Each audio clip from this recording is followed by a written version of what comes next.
Transcribed.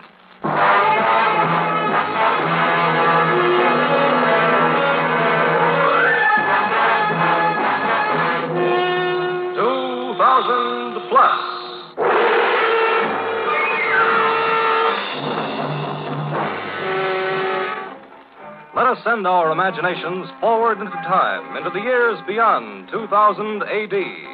What strange adventures, what exciting things will we find in the world of tomorrow? 2000 plus.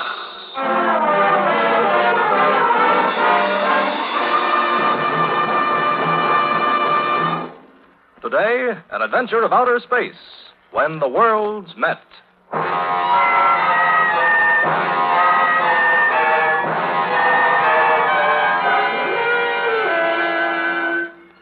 It is the year 2000 plus 20. At the giant spaceport in Washington, D.C., temporary capital of the Federated World Government, an enormous throng, tense with expectancy, jams every available inch of space surrounding the rocket landing field. All eyes strain upward into the clear blue sky. For today is the day, April 21st, 2000 plus 20. And audio and televox networks of the world are at the rocket field to cover the epic event. Yes, ladies and gentlemen, this is the day we've all been waiting for. In a matter of minutes now, out of that brilliant blue sky will come a ship, a spaceship, carrying in its gleaming hold the first load of uranium taken from the pits of Luna, satellite of Earth. Since the beginning of time... Now, one moment, folks. There's a signal from the tower. This may be it. Take it away, Fred. This is Fred Haskins reporting from the control tower. Our escort planes have been in contact with the spaceship from Luna for the past 12 minutes. They are now approaching the field from the northeast, and any moment now we can expect... And there she is, the rocket ship Kronos, 17 hours out of Luna City.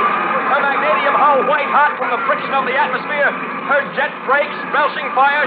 She's right over the field now. She's coming down. Down.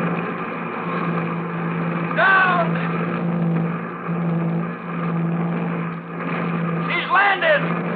Mark well this date, my friends. This is the dawn of the interplanetary age.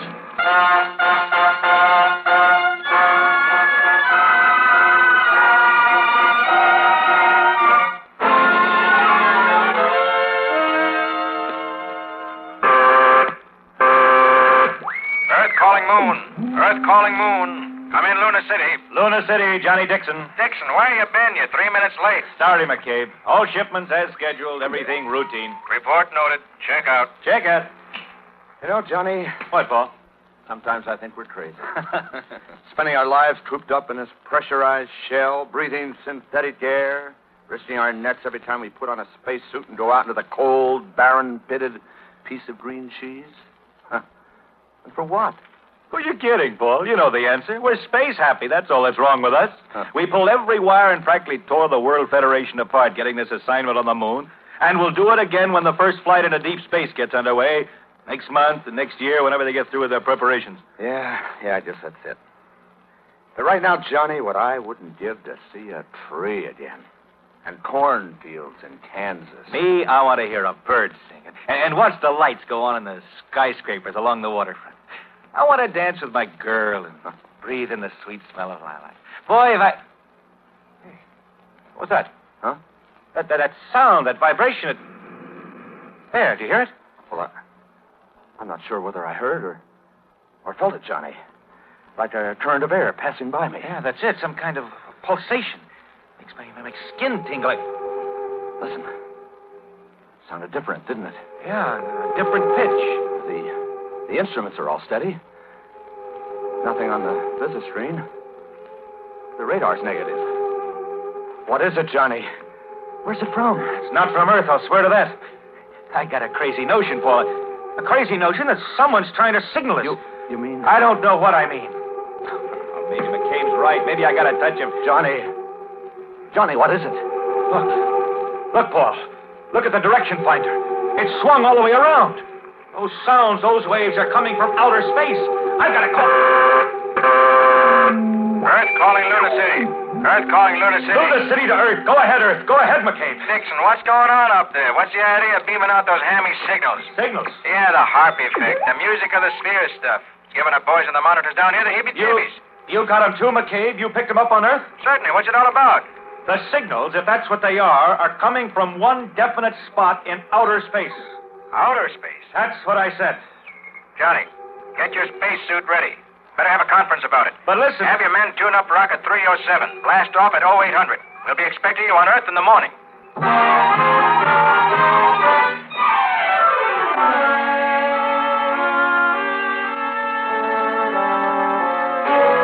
10 days now we've been getting those signals, and not one of you geniuses has been able to decipher them. Very well, Mr. McCabe, if you know of anyone who can do it better, then Take it easy, Professor Wolfson. You don't have to be so touchy. But 10 days. What do you say, Dr. Lee? 10 days or 10 years, it makes no difference. If those sounds or signals are code, it is in a language unknown to man. You're sure of that? We've consulted the foremost cryptographists of the world. We've tried every way to break the code.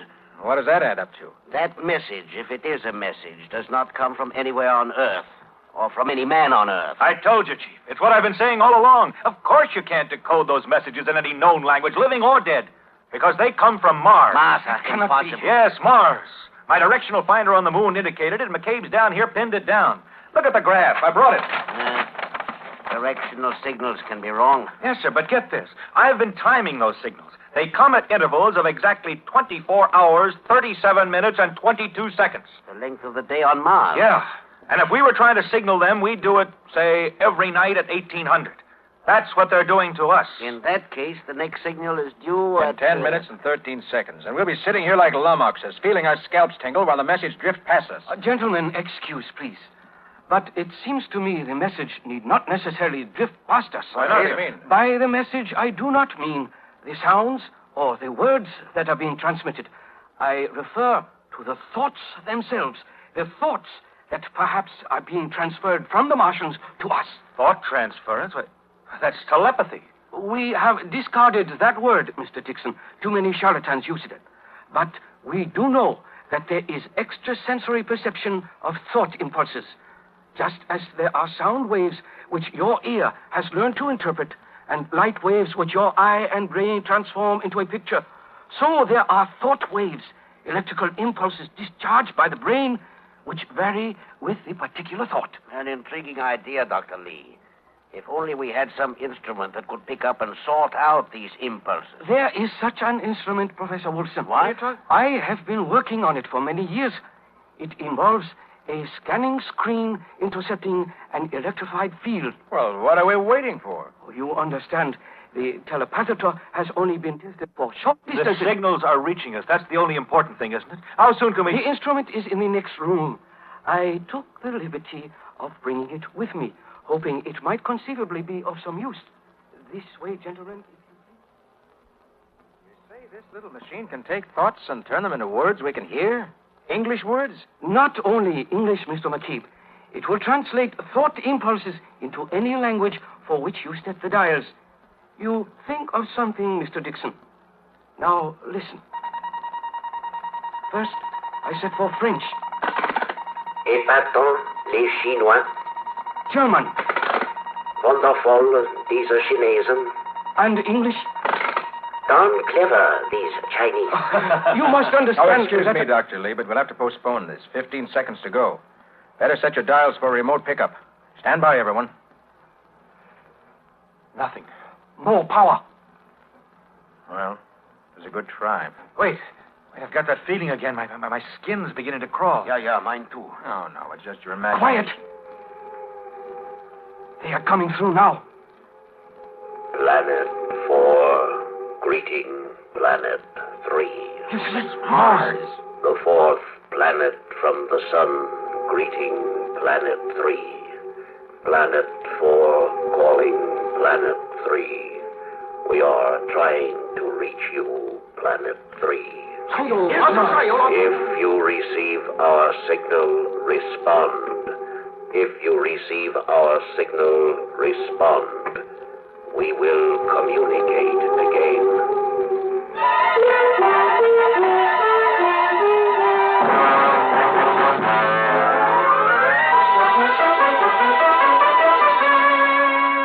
Life on Mars. This week, ladies and gentlemen, the question that has bedeviled mankind ever since the day he first stood erect and gazed into the heavens has been answered. There is life on Mars. Intelligent, articulate life. The country, the world, tonight seethes with excitement. Has Mars received our response? Has our telepathator succeeded in projecting as thoughts the messages spoken into it by human beings? Or can it merely receive the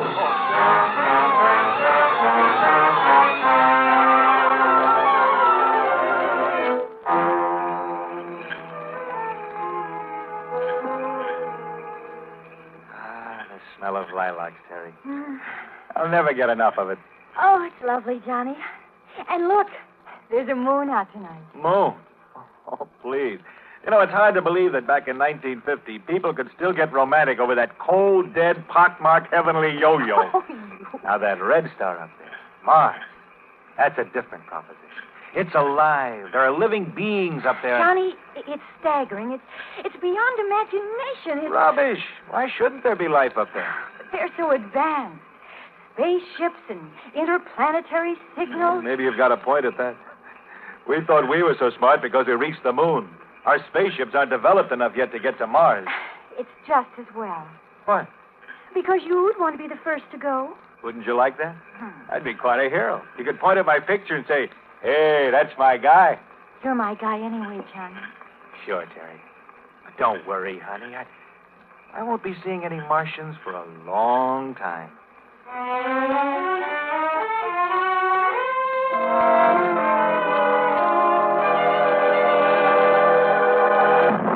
All personnel, stand by. Stand by for XM signal. That'll be Mars. Hop to it, Johnny. Telepathator setting 212 degrees, 18 seconds. Frequency 600,000. Got that, Johnny? Check. Planet 4 calling Planet 3.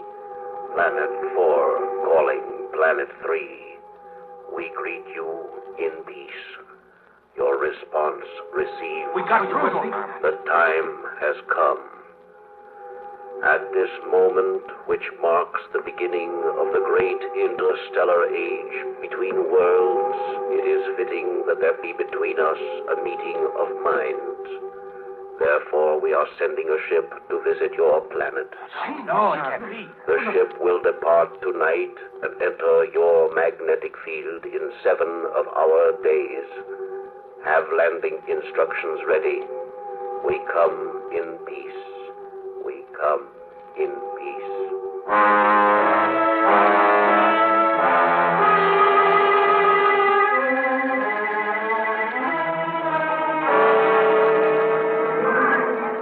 Good evening, ladies and gentlemen. This is Matt Wilson bringing you a report of the emergency session of the Federated World Government.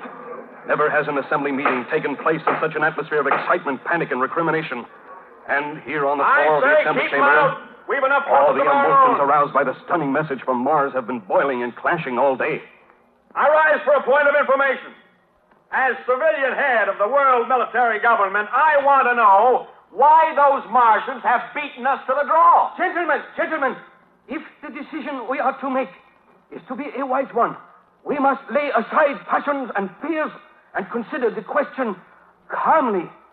The Martians are coming, and we must receive them either with friendship or hostility. Drive them off. Blast them out of the sky. That may not be as simple as it sounds. Remember, my friends, these Martians are advanced scientifically, perhaps far beyond us. They have conquered deep space. They can transmit thought waves. They may have weapons beside which our nuclear bombs are as toy pistols. Dr. Lee is right, gentlemen. We don't dare fight them off. The risk is too great. They come in peace. They've said so over and over again. Let us so receive them. Very well, very well. If such is the will of this body, let them come in peace. But as civilian head of the world military government, I assure you all, we will not be found napping.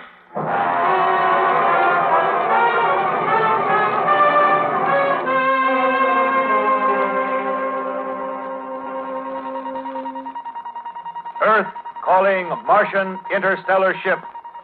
Earth calling Martian interstellar ship. Here are the landing instructions of the Federated World Government. 3 Earth days from this hour, which will be the 6th Martian day of your flight through space, you will be met by an escort of 20 rocket ships. We will greet you in the name of peace. The 20 rocket ships will escort you. Instructions to Commission of Defense. All escort rocket ships assigned to accompany Martian spaceship will carry the following armaments: death fog sprays, magnetic disintegrators, atomic missiles Class B. All weapons shall be on the... And upon your entry into the Earth's atmosphere, you will circle our globe once and then make landing at our spaceport at Los Alamos, New Mexico, which will be ready to receive you. The spaceport of Los Alamos shall be mined to a depth of 50 feet with tritonium landmines. The field shall be encircled with radioactive flamethrowers and a reserve force. From the landing field, you will be conducted to the seat of the world government at Washington, D.C., where you will be received and housed in suitable accommodations. We will welcome you in peace. Check out. We will welcome you in peace. We hope.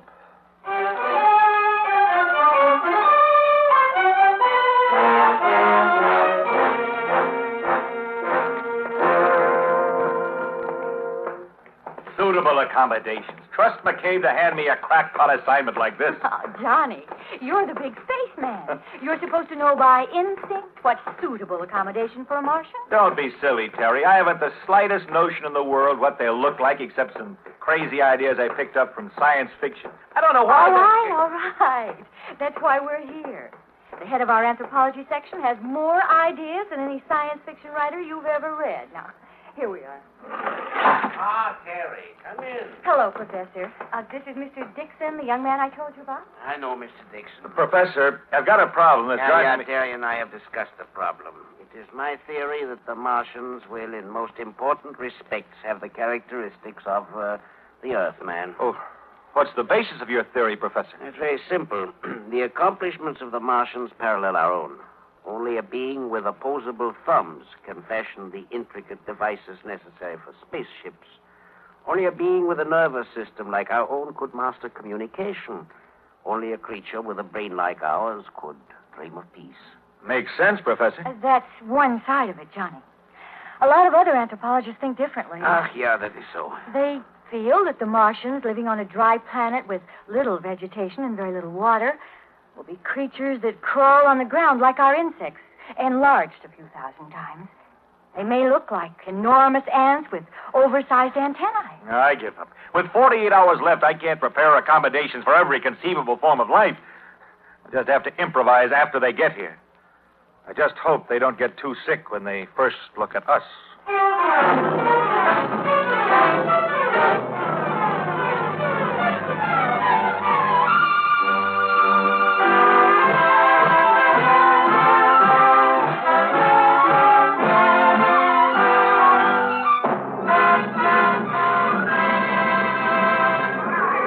This is Matt Wilson again, reporting from the spaceport at Los Alamos. A tremendous crowd is gathered here. We're awaiting the appearance of the spaceship from Mars, which is being escorted by 20 rocket ships from the rendezvous near the moon.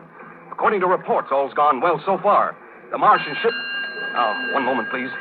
An audio box announcement is going to be made to the people assembled. Your attention, please. The ship from Mars and its escorts will be seen any moment from the east. You heard that. Any moment, the ship from Mars and... Wait. There they are. They're coming in. The landing rocket ships first.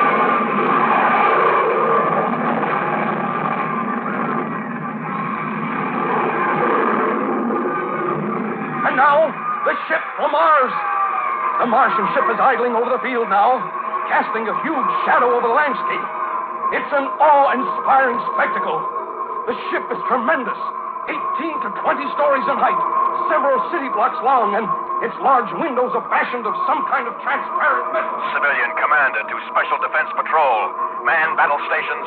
Our technical experts are staring at the craft in open-mouthed wonder. Mr. McCabe, what is your reaction? I am dumbfounded. The ship doesn't seem to operate on a rocket principle. There's no belching fire, no clouds of smoke. I keep wondering what kind of fuel they use, what principles of propulsion, and what metals. Thank you, sir. The ship is almost touching the ground now, and the crowd is getting uneasy. Why, they're falling back, as though there was something. I see it now. Why, it's a blue haze misting about the Martian ship, forming a 20-foot blanket of whatever it is. Command and Defense Patrol. 0 hour. Reorient all weapons. Remove safety controls. Stand by to fire. The Secretary of the World Federation is going to speak. As your great ship settles on our soil, we salute you, the emissaries of space. We wait eagerly for your appearance. Now, the blue mist has completely vanished. All eyes are on the ship, waiting for the first Martian to appear. There is no sign of activity yet. Will you respond to our greetings, Martians? Will you make your presence known? Nothing stirring. No gangplank lowered. No sign of life. Perhaps they were not prepared for atmospheric conditions here. Perhaps on the very brink of success, death has struck within that awe-inspiring vessel. What is it? Wait, it looks... Yes, it's moving. A tremendous section of the ship's prow is opening out in front. Like a gigantic tongue, it thrusts forward and drops to earth, forming a great ramp from the ship to our soil. And now it's down, and the surface of the ramp is like nothing ever seen on this earth. A shimmering, impalpable iridescence, unbelievably radiant and beautiful. The throng of spectators is silent, motionless, scarcely breathing, waiting to see the first Martian emerge. And still nothing. No one, no thing comes down the ramp. There is nothing but silence.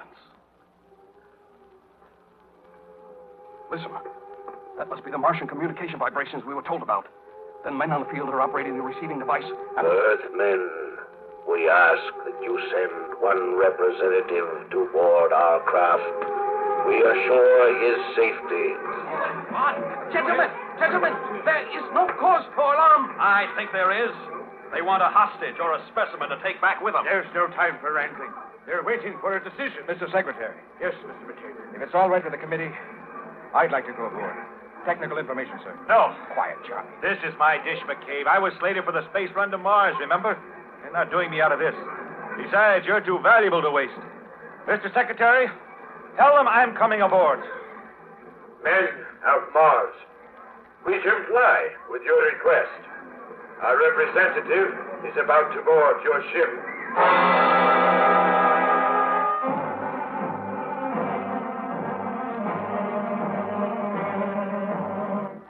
Get ready, Johnny Dixon. This is it. Take a good long look at the sun and the sky. Take a deep breath of the Earth's good air. You may never get another after you meet whatever is waiting at the end of this long ramp. The ramp. It's pulling me forward like a conveyor belt. It's beginning to rise into the air. Get a move on, Johnny. Get into that ship. Get into that ship fast. Made it. Locked in. Now what? There's no one here. Nothing except that dancing light. I'll follow it.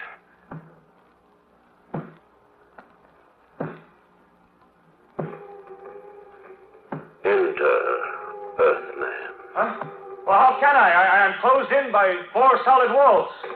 Follow the light, Earthman. The walls will not impede you. Molecular reorientation? Changing the density of solid matter at will? We achieved that 10,000 cycles ago, Earthman. Where are you, man of Mars? This room is flooded with light, but I see no one. We are not ready to reveal ourselves. The people of Earth are waiting to see you, to welcome you. There is nothing to fear. We are not afraid. Dixon, You know my name. we know many things. That is why we are sad, filled with revulsion. I don't understand. What do you mean? Through the dark spaceways we came to you in peace. You said to us, come in peace. But the escorts you sent to honor us were armed for destruction. The very ground on which we now rest seethes with radioactive potential. Wait. You've misunderstood us. These weapons are for defense against you, not attack. Many cycles ago, we of Mars learned, as you Earthmen will someday learn, that wars are fought, men are slaughtered, civilizations wiped out by those who attack with weapons of defense. But our world is at peace now. Your peace is not peace. It is a thin cloak which covers the hates and fears and savagery of primitive beings. Observe, Dixon. On this large screen, we have for hours been viewing your people in many parts of your Earth. Watch. The Senator. Listen. I warned you it was a trap. We'll never again see Dixon alive. I told you not to trust foreigners. Just give me the word and I'll blast them all into Kingdom Come. You must not be deceived. He's only one man. The rest of us are different. Are you? Look at this. From another part of your civilized Earth. You have been a traitor to our party. You've been guilty of bourgeois thinking. You have sold us out to the enemies of our people. You will pay the penalty. But first you will confess. Confess! Confess! That's a backward part of our planet. It's not fair to judge by them. Then we reveal a more civilized area. The country of your birth, Dixon. No! The law be damned! Trial's too good for him. Hang him, I say, hang him! The rope! String him up from the highest tree in the square! Lynch him! Lynch him! Lynch him! Now you know why we shall not reveal ourselves to you. If you are like this to these of your own kind, what will you think? What will you do when you see us, strange as we are? Don't go. We know you may be different from us, but we can all meet in peace. Earthman, peace must be achieved through toil and sacrifice of those few among you who understand its meaning. It may take many cycles, but in the end, the day will arrive. Then, and then only, we will return. Go back to your people, man of Earth, and give them the message from Mars.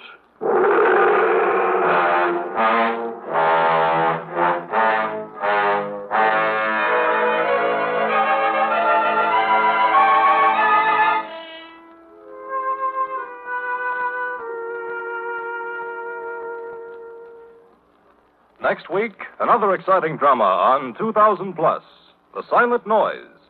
In the year 2000 plus 20, an important man is murdered. How will the police of the future track down a killer? And what new methods of assault will the criminals of tomorrow use? Listen next week, and you'll find out. 2000 Plus is produced by Sherman H. Dreyer and Robert Wynne Olson. In today's story, Ken Williams played Johnny, Louis Van Ruten played the voice of Mars, Lon Clark played McCabe, Frank Behrens was the Senator, Amzie Strickland was Terry, Sanford Bickert was Paul, and Gilbert Mack was Dr. Lee. The orchestra was conducted by Emerson Buckley, music composed by Elliot Jacoby. Script by Judith and David Bublik. Sound by Walt Shaver and Al April. Engineer Bob Albrecht, and your announcer Ken Marvin. This program was transcribed. This is the Mutual Broadcasting System.